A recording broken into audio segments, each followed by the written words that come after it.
वहीं जेठानी अपना सा मुंह लेकर रह गई। एक नगर में देवरानी जेठानी रहती थी। जेठानी तेज तर्रार और घमंडी स्वभाव की महिला थी, जबकि उसके विपरीत देवरानी शांत और मृदुभाषी महिला थी।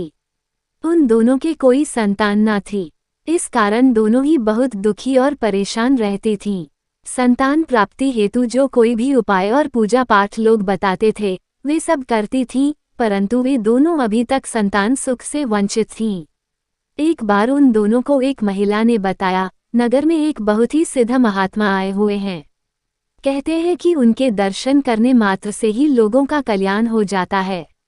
वे जो भी उपाय बताते हैं उनको करने से व्यक्ति की मनोकामना शीघ्र ही पूर्ण हो जाती है।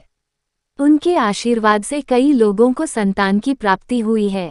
तुम दोनों भी जाकर महात्मा जी से आशीर्वाद प्राप्त कर लो। ये सुनकर वे दोनों महात्मा के पास पहुंच जाती हैं और उनको प्रणाम कर अपनी समस्या बताती हैं। उनकी समस्या सुनकर महात्मा जी कहते हैं, तुम्हारी समस्या का उपाय तो है, पर बहुत कठिन है। कर सकोगी तुम दोनों? जी महात्मा जी, उपाय कितना ही कठिन क्यों न हो, हम दोनों उसे जरूर पूरा करेंगी। बस आप उपाय बताइए। महात्मा की बात सुनकर दोनों एक साथ बोल उठीं। उनकी बात सुनकर महात्मा बोले, इस बार आने वाली अमावस्या को तुम दोनों 1 साल के अंदर के बच्चे के जन्म के समय के बाल लेकर आना, यानी जिस बच्चे का मुंडन संस्कार ना हुआ हो। याद रखना, बाल कटे हुए ना हो, जड़ से उखड़े हुए होने चाहिए। उन बालों से मैं एक ताबीज बना दूंगा, जिसे पहनने से तुम्हें वर्ष के अंदर ही संतान सुख की प्राप्ति होगी। तो प्रणाम कर दोनों वापस घर आ गईं। अब वे ऐसे बच्चे की तलाश में जुट गईं, जो 1 वर्ष का ना हुआ हो और उसका मुंडन संस्कार भी न हुआ हो। सौभाग्य से उन्हें एक बच्चे का पता चल गया, जो खेत में काम करने वाली महिला का था। अमावस्या का दिन आया तो दोनों खेत जा पहुंची और वहीं बैठकर इंतजार करने लगी कि महिला बच्चे के पास से हटे तो वह बच्चे के बाल ले सकें।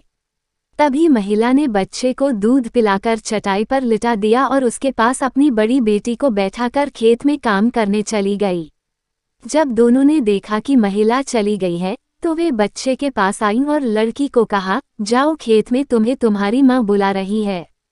तब तक हम बच्चे का ख्याल रखेंगे। लड़की चली गई। उसके जाते ही जेठानी ने जल्दी से बच्चे के बाल मुट्ठी में पकड़कर नोच लिए, जिससे बच्चा तड़प उठा और बहुत जोर जोर से रोने लगा। उस दुधमुन्हे बच्चे का करुण रुदन सुनकर देवरानी के आंसू आ गए। वो उसे गोद में उठाकर सिर को सहलाने लगी। तभी उसकी जेठानी बोली, अरे ये क्या कर रही हो, जल्दी से बाल उखाड़ कर चलो, नहीं तो वो महिला आ जाएगी। उसकी बात सुनकर देवरानी बोली, नहीं दीदी, ये काम मुझसे ना होगा। आप देख रही हैं न कि आपके इस तरह से बाल नोच लेने से बच्चा कैसे दर्द से छटपटा रहा है। अरे पागल हो गई है क्या? ऐसे किसी भी बच्चे से ममता दिखाएगी तो कभी भी तू मां ना बन पाएगी। तूने सुना नहीं था कि महात्मा जी ने क्या कहा था कि इस उपाय से हमें संतान प्राप्ति अवश्य होगी।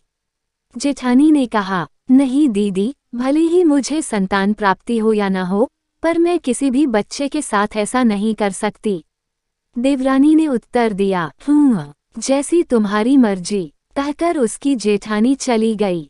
इधर देवरानी बच्चे को चुप कराकर महिला के आने पर उसे सौंपकर घर आई।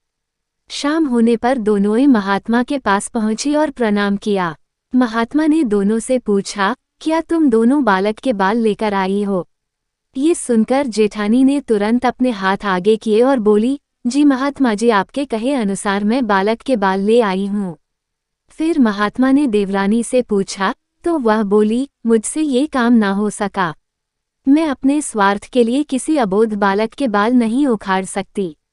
जब जेठानी जी बच्चे के बाल उखाड़ रही थी तो उसे कितनी पीड़ा हो रही थी, जो मुझसे देखी नहीं गई।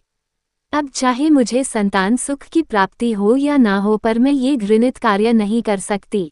महात्मा जी मुस्कुराते हुए बोले, ये तो तुम दोनों की परीक्षा थी, जिसमें तुम सफल हुई।